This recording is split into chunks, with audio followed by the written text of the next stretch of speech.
함께 여호수아 9장 말씀을 가지고 기브온 주민이라는 제목으로 함께 말씀을 나누겠습니다. 기도합니다. 하나님, 부족한 종의 입술을 붙들어 주시옵소서. 사랑하는 우리 청년들, 아버지 하나님께서 너무나 사랑하시는 주의 자녀들, 저들에게 하나님의 양식을 온전히 먹이시기 위하여 부족한 종을 사용하십니다. 주님, 온전히 하나님 앞에 엎드려 오직 주님의 통로가 되길 소망하오니 이 시간 나는 함께 하시고 오직 예수 그리스도만 드러나고 그 말씀이 그 가운데 심겨져서 진정으로 열매 맺는 삶으로 나아가는 우리 모든 자녀들 될 수 있도록 축복하여 주시옵소서. 주님, 오늘 예배 가운데 함께 하시며 주님이 말씀하십니다. 예수님의 이름으로 기도합니다. 아멘. 아멘. 사진을 한번 보겠습니다. 자, 지도입니다. 자, 보시면 길갈이라는 곳이 보이시죠? 자, 여기서 이제 여호수아 백성들이 출발을 했습니다. 길갈에서 첫 번째 전쟁이 어디였죠? 저기 보시는 그 여리고라고 적혀 있는 그곳이 첫 번째 전투였습니다. 여기서는 말도 안 되게 그냥 돌았습니다. 첫째 날, 둘째 날, 마지막 날에 7바퀴를 도르자 하나님께서 승리케 하셨습니다. 자, 그리고 나서 그들이 다시 길갈로 오게 되고, 이제 길갈에서 두 번째 전쟁은 어디였죠? 아이입니다. 보이시죠? 아이. 자, 근데 지난 시간에 봤을 때, 그 지지난 시간에 봤을 때 아이를 우습게 여기고 하나님께 묻지 않고 가서 말도 안 되게 대패를 하게 됩니다. 그 원인이 그 안에 죄가 있었고 결국 그 죄를 해결한 뒤에 다시 하나님께서 지난 시간에 우리에게 명령하셨습니다. 복병을 둬라. 복병을 둬라. 그랬더니 그 복병을 뒀더니 말도 안 되게 또 하나님께서 은혜 주셨고, 또 백성들이 많은 고민 가운데 하나님의 뜻을 이루기 위하여 힘써 나아갔고 결국 승리케 하셨는데, 아이만 승리케 한 게 아니라 그 옆에 있는 베델까지도 승리하게 됐습니다. 자, 그리고 다시 길갈로 돌아오게 됩니다. 왜냐하면 길갈은 베이스 캠프예요. 항상 길갈로 다시 돌아옵니다. 자, 이렇게 되어진 상황 속에서 이 이스라엘이 지금 현재는 가나안 땅이죠. 이 가나안 땅에 살고 있는 7 족속. 자, 우리로 얘기하면 뭐 한족이라든지 뭐 어떤 유럽의 뭐 오랑캐가 아닌데 하여튼 그런 뭐 이런 이름들이 있죠. 그런 족속들이 약 7 족속이 여기에 있었고, 그 족속 안에서는 뭐 한국이라든지 일본이라든지 중국이라든지 그 나라들이 또 나눠져 있어서 생각보다 많은 나라가 이 조그만 땅 안에 있었습니다. 그러면 그 나라마다 뭐가 있었냐? 왕이 있었어요. 분위기가 심상치 않은 거예요. 거기에 살고 있는 왕들끼리 연합을 해서 야, 이거 까딱했다가는 우리한테 쳐들어오면 우리도 그냥 몰살이겠는데, 야, 이거 어떻게 하면 좋겠냐라고 서로 의논을 모으고 함께 회의를 했던 것 같습니다. 자, 그런데 가장 가까이 있는 기브온이라는 나라가 있었는데요. 일종의 우리는 기브온 주민이라고도 불려지는 조그만 나라가 있었는데, 이 기브온은 좀 다른 나라랑 달랐습니다. 다른 나라는 왕이 통치했다면 여기는 장로들이 함께 연합해서 통치하는 나라입니다. 그래서 그 장로들이 함께 모여서 야, 이거는 아닌 거, 이거 어떻게 하면 좋겠냐. 근데 얘기를 들어보니까 아니, 소식이 장난이 아니에요. 그냥 여기 앞에 있는 베델, 아이, 여리고만 이긴 게 아니라 그 이전의 이야기를 들어보니 이미 40년 전에 그 아래쪽에 있는 애굽이라는, 그러니까 가나안 땅 입장에서는 그 애굽이라는 나라는 감히 넘볼 수 없는 나라예요. 굉장히 큰 나라란 말이에요. 그 애굽이라는 나라에 있었던 애들인데, 글쎄 저들의 하나님이 저들을 이끌어내시는데 어떻게 이끌어내셨냐면 그 애굽에다가 10가지 재앙이라는 엄청난 재앙을 통하여서 말도 안 되게 거기를 이끌어내셨고, 심지어 그들이 건너오는 상황에서 홍해라는 바다를 갈라서 그곳을 마른 땅으로 이스라엘 백성들을 건너게 했댄다. 근데 뭔지는 모르겠지만 어쨌든 그들이 그 광야에서 40년 동안 시간을 보내더니, 근데 거기서도 그냥 있었던 게 아니라 그 많은 백성들이 글쎄 만나랑 메추라리를 매일매일 먹으면서 살았대더라. 근데 드디어 그가 우리 땅을 들어오기 위해서, 이 가나안 땅을 들어오기 위해서 요당 서편에 먼저 도착을 하더니 거기에 나라에 있는 시온이랑 옥이라는 엄청난 강대한 나라가 있었는데 그네들도 그냥 하나님이라는 분이 그냥 완전히 물리쳤대더라. 근데 그가 넘어왔어. 드디어 넘어오더니 야, 여리고 얘기 들었지? 여리고는 그냥 무너졌대. 야, 아이 얘기 들었지? 야, 복병을 둬가지고 말도 안 되게 승리하는데 그게 베델까지 갔대. 야, 대박, 큰일 났다. 우린데 이제. 그래서 그 기브온 주민들이, 그 장로들이 야, 우리 한번 머리를 써보자. 일단 보니까 그 하나님이라는 자가 살아계시는 것 같고, 아직 하나님 완전히 믿었다라고 얘기할 수는 없을 것 같아요. 근데 그들의 고백에 하나님이라는 단어를 봤을 때는 아마 하나님에 대해서, 그런 신에 대해서 인정하고 있는 것 같아요. 그러니까 그들에게 타협을 하러 왔겠죠. 근데 이야기를 들어보니 가나안 땅에 있는 자들은 다 진멸의 대상이라더라. 우리 까딱했다가는 다 죽겠다. 야, 그러면 우리 여기 가나안 땅에 있는 자가 아닌 것처럼 우리 한번 행색을 꾸며가지고 가서 우리 함께 같이 협약을 맺어보자, 동맹을 맺어보자, 조약을 맺어보자 라고 한번 권유해보는 게 어떻겠냐. 오, 그 좋은 생각인데, 그래 우리 한번 해보자 라고 해서 그들이 고민한 게 뭐였냐. 일단 거기까지 가는데 거리로는 약 20에서 25km예요. 그럼 뭐 하루길이면 그냥 갈 정도예요. 그렇게 먼 거리는 아니잖아요, 그죠? 물론 뭐 가까운 거리도 아니긴 해요. 20에서 25면. 근데 어쨌든 하루길이면 갈 수 있는 거리인데, 거기를 가는데 일부러 신발을 완전히 해지게 만듭니다. 헤지스예요, 헤지스. 아, 이런 거 하면 안 되는데. 떡이 있는데 곰팡이가 그냥 잔뜩 쓸어 놓은 상태로 그냥 놓으신 거예요. 그 다음에 가죽 전대에다 거기에다 포도주를 담았는데 그 포도주가 완전히 헤어졌고, 심지어 옷도 완전 무슨 거렁뱅이처럼 완전히 그냥 진짜 멀리서 온 사람처럼 행색을 꾸민 다음에 그들에게 갑니다. 가서 이야기합니다. 우리가 멀리서 왔습니다. 당신들 어디서 왔는데, 아, 멀리서 왔어요. 정확히 어디에서 왔는지도 얘기도 안 해요. 멀리서 왔습니다. 근데 여러분의 하나님이 여러분을 도우셔서 이렇게 많은 일들을 이루셨다는 얘기를 우리가 들었습니다. 그래서 우리가 여러분의 종이 되고 여러분을 옆에서 돕는 자의 역할을 감당하겠습니다. 뭐 이런 얘기를 갑자기 하는 거예요. 그런데 보통 이런 상황이 되면 어떻게 해야 돼요? 여호수아랑 그의 백성들이 뭐 해야 돼요? 하나님께 먼저 물어야 되잖아요. 근데 묻지를 않아요. 왜 안 물었을까? 한번 저도 나름대로 생각해 봤습니다. 성경에 명확하게 기록되어 있지는 않지만 한번 여호수아 공동체 입장에서 한번 생각해 봤어요. 여호수아 이 공동체 입장에서는 항상 외로웠어요. 잘 생각해 보세요. 애굽 땅에서도 그들에게는 그들의 민족밖에 없었어요. 또 그가 건너와서 이 길을 따라 쭉 올 때 광야에서도 항상 자기들만이었고, 심지어 그 요단 서편에 올라왔을 때도 자기의 편을 들어주는 자들은 없었어요. 그냥 항상 얘네들은 어떻게 보면 왕따 같은 신세였단 말이에요. 가나안 땅에 들어왔더니 가나안 백성들이 자기들을 환영해요? 아니죠. 자기들과 싸우러 오는 자들인데 환영하겠어요? 당연히 싫어하죠. 그러니까 얘네들은 매일매일 어떻게 보면 자기 민족 안에서 외로움이 있었던 것 같아요. 근데 누가 와서 당신의 하나님 진짜 하나님이다, 당신의 하나님이 정말 살아계신 것 같습니다, 내가 여러분을 도와드릴게요, 여러분과 함께 하고 싶습니다, 우리는 여러분과 동등된 입장이 아니라 그냥 종으로서 그 일을 할 테니까 나와 함께 해주세요 라고 얘기하면 그들의 마음이 어떻겠어요? 흔들리겠죠. 그래서 받아들입니다. 그리고 보통 그때 당시 그렇게 조약을 맺고 나면, 서로 동맹을 맺고 나면 그 다음에 한 3일 정도 있다가 그 백성들이 그들의 나라에 가서 한번 그 나라를 시찰하는 게 그때 당시 문화예요. 그러니까 3일이 지난 뒤에 갔는데,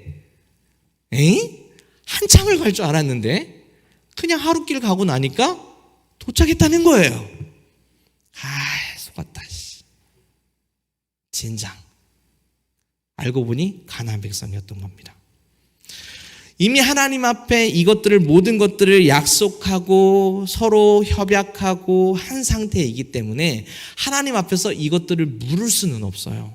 물을 수는 없고, 이 모든 소식을 가지고 여호수아 공동체 안에 왔더니 그 모든 것들을 결정했던 리더 그룹들, 흔히 말하는 장로 그룹들에게 굉장한 원성이 들립니다. 왜 하나님께 묻지 않았냐고.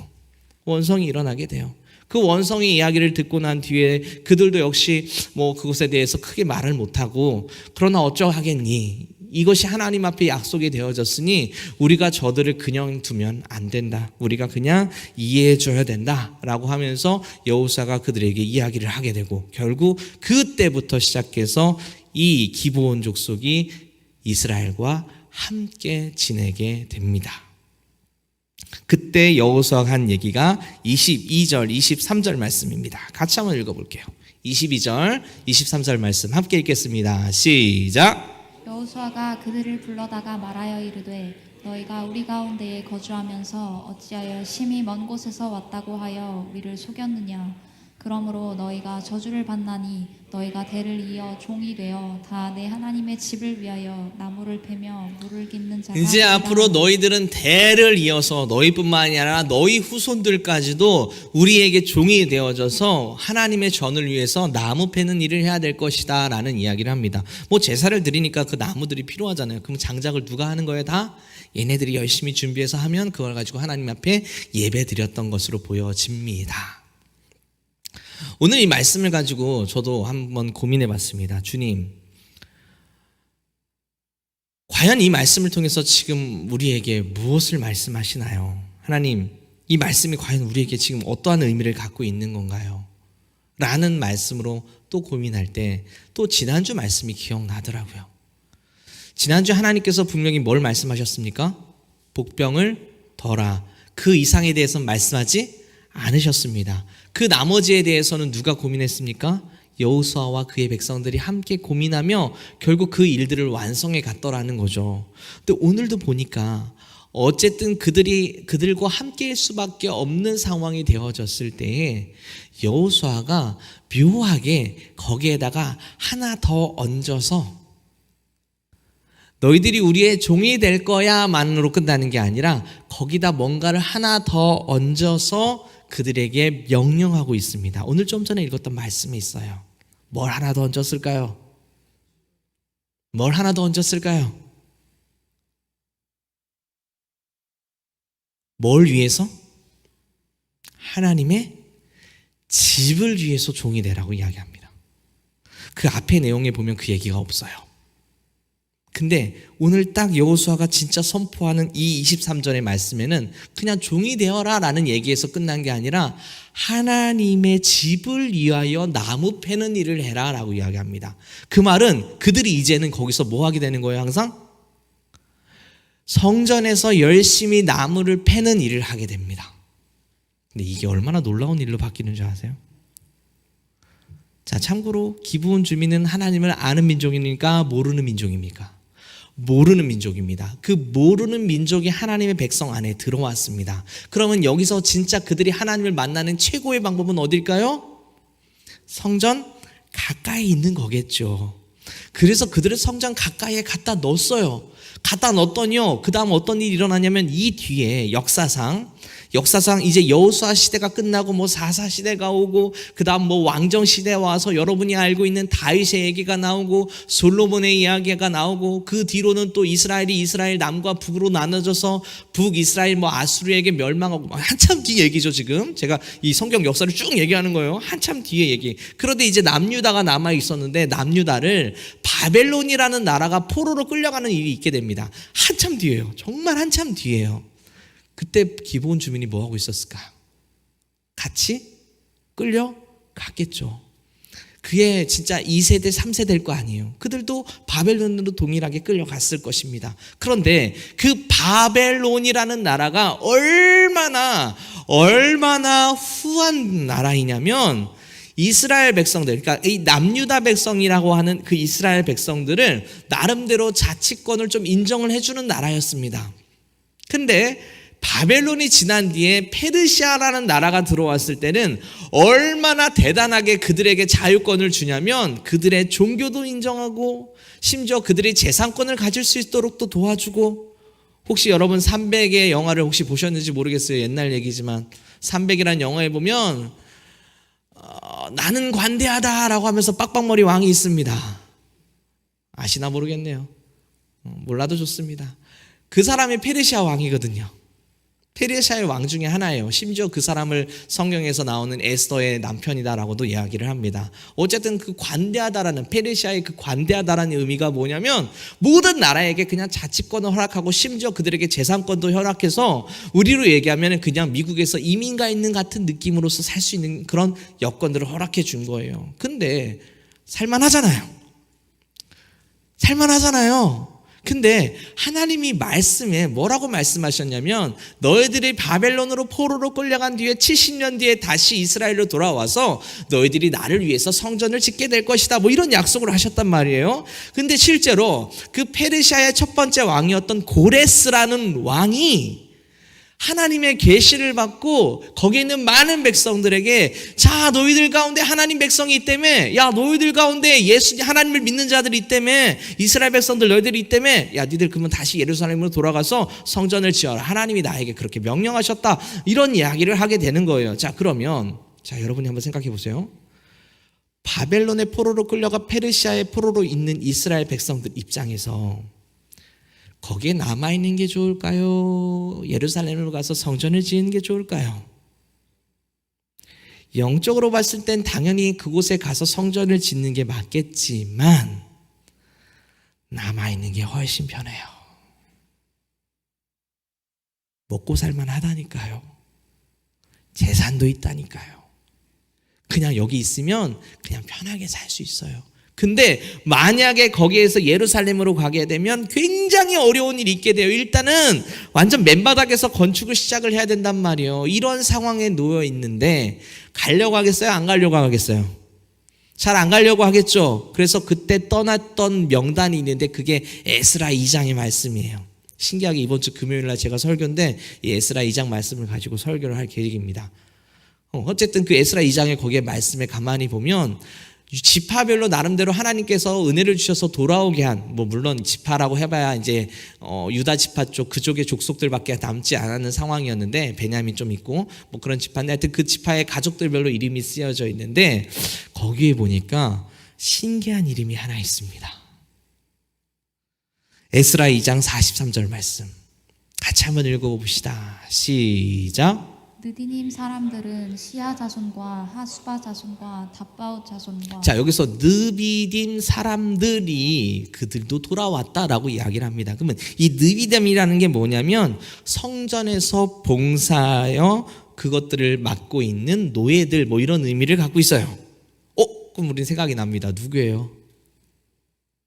성전에서 봉사하는 노예들 누구예요? 바로 기브온 주민들입니다. 그런데 왜 왔어요? 나중에 그 이름의 명단을 보면 잘 안 온 백성이 있었는데 그 백성이 누구냐? 레이지파예요. 그럼 레이지파가 왜 안 왔냐? 레이지파는 힘들거든요. 맨날 성전을 위해서 봉사해야 되거든요. 맨날 찬양팀 막 토요일 날 막 3시간 막 4시간 연습하듯이 연습해야 되거든요. 쉽지 않단 말이에요. 굳이 오면 너무 고생길이 뻔해요. 그러다 보니까 레이지파 사람들이 많이 안 왔어요. 그러면 느비딤 사람들은 더 심하잖아요. 걔네들 오면 또 뭐 해야 돼요? 뭐 해야 돼요? 열심히 또 나무 피워야 될 거 아니에요. 그럼 왜 와요? 안 와도 되는데 굳이 그들에게 자유권을 줬는데 왜 오냔 말이에요. 근데 그들 가운데 온 자가 있었어요. 물론 많은 수는 아니었어요. 그러나 그들이 온 자가 있었어요. 그러면 그들이 왜 왔을까요?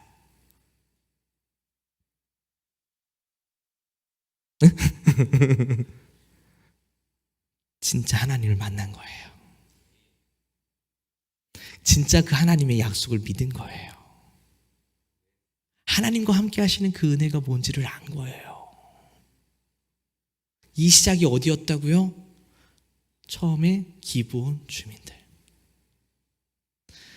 저희 집이 믿는 집안은 아니었습니다. 어렸을 때 항상 제사를 지내고 했던 집안이에요. 그런데 제가 초등학교 2학년 때 좀 어려운 일이 찾아옵니다. 초등학교 3학년 때였던 것 같네요.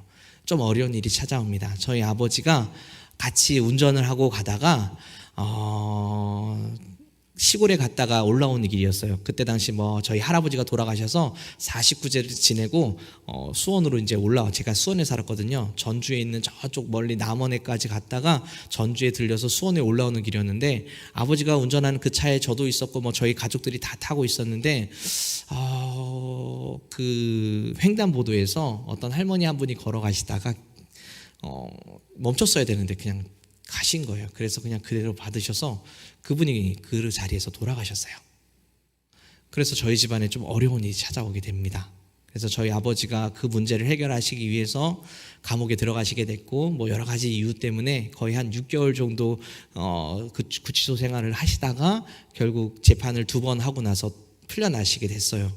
저도 어렸을 때 기억으로는 정말 너무나 큰 일이었고 너무나 좀 무서웠고, 사실 제 눈 앞에서 아버지가 그 유리자국에 막 피 흘리는 모습이 지금 아직도 생생히 기억이 나고, 우리 집이 그렇게 교회를 다니는 집안은 아니었지만 우리 큰고모가 교회를 다니게 되셔서 저도 처음에 몇 번 교회를 나간 적이 있었는데 아직도 기억이 나요. 그 할머니가 누워 계시는 그 자리에서 제가 왔다 갔다 하면서 하나님 저분 좀 살려주세요라고 기도했던 기억이 나요. 뭣도 모르고 그냥 교회 좀 다녀서 그냥 하나님 앞에 기도했던 것 같아요. 무서우니까. 그렇게 6개월을 아버지를 못 봤었단 말이에요. 그럼 우리 집안에서는 어떤 일이 있게 됐냐, 이제 우리 어머니가 신앙이라는 걸 그것 때문에 갖게 됐어요. 그래서 저를 데리고 그 주변에 있는 교회에 금요철야 예배를 데려갔습니다. 갔더니 주여 울랄랄랄랄랄랄랄랄, 그때 당시 은사가 막 굉장히 넘쳐날던 한국교회였기 때문에 거기 가니까 뭐 이상한 기도를 하고 막 제가 그동안 봤지 못했던 그 어린 나이에 신기한 모습을 봤어요. 근데 한 번 가고 2번 가고 3번 가니까 이거 참 재밌고 그냥 뭔가 여기 있으면 괜찮은 것 같고 하나님이 뭔가 들어주실 것 같다고 하니까 저도 하나님 앞에 하나님 저희 아빠 빨리 올라올 수 있도록 해주세요. 이번 재판이 꼭 잘 해결될 수 있도록 인도해 주세요라고 기도했던 기억이 납니다. 그랬더니 우리 집안에 하나님의 은혜가 들어오게 돼서 엄마부터 시작해서 저 그리고 우리 형 그리고 우리 할머니까지 교회를 다니시게 됐어요. 아빠는요? 6개월 뒤에 나오셨는데 가실까요? 안 가실까요? 안 가시죠. 믿음이 없잖아요. 안 가시잖아요. 그래서 우리 아빠가 빨리 교회 왔으면 좋겠다라고 어린 기억으로 저는 열심히 기억했던 기억이 납니다. 근데 아빠가요, 교회를 오시진 않는데 교회는 데려다 주셨어요. 혹시 그런 청년 있으신가요? 교회는 안 오시는데 교회 앞에까지 데려다 주셨어요. 데려다 주시더니 어느 순간엔 데려다 주시고 계속 들어가다가 뭐 VIP 측인지 뭔지 잘 기억은 안 나는데 어느 순간에 교회 안에 들어오셨어요. 교회 안에 들어오시더니 어떻게 하다 보니까 여기서 우리 아빠가 또 좋아하는 게 노래 부르는 걸 진짜 좋아해요. 저희 아버지가 우스갯소리긴 하지만 옛날 무명 가수셨어요. 그래서 전국 노래자랑에도 나가셨어요.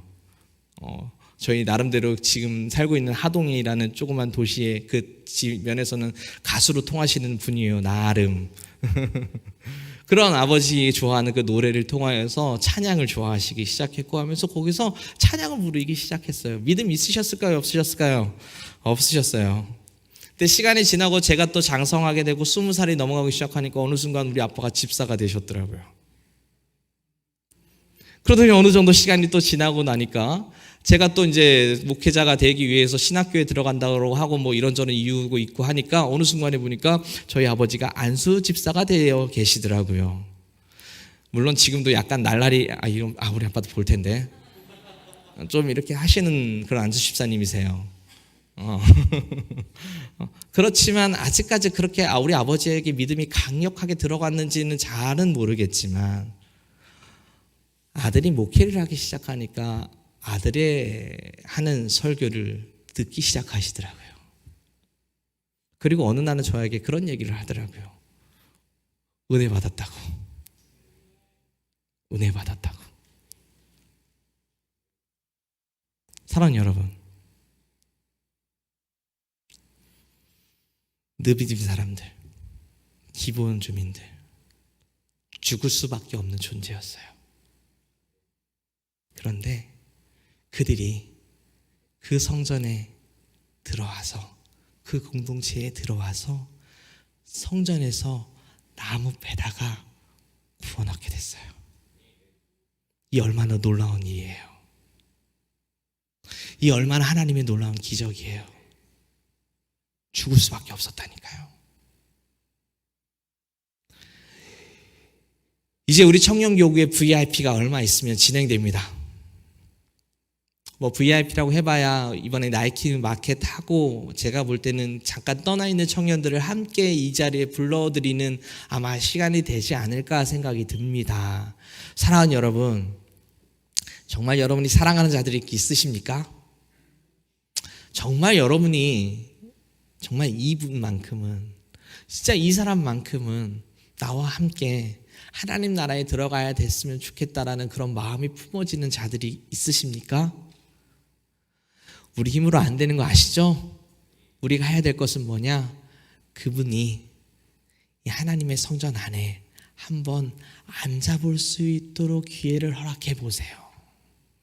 여러분이 여러 가지 방법을 동원해서 그분이 한번 이곳에 앉아서 그냥 하나님의 사랑을 한 번이라도 느껴볼 수 있도록 그 기회를 한번 줘보세요.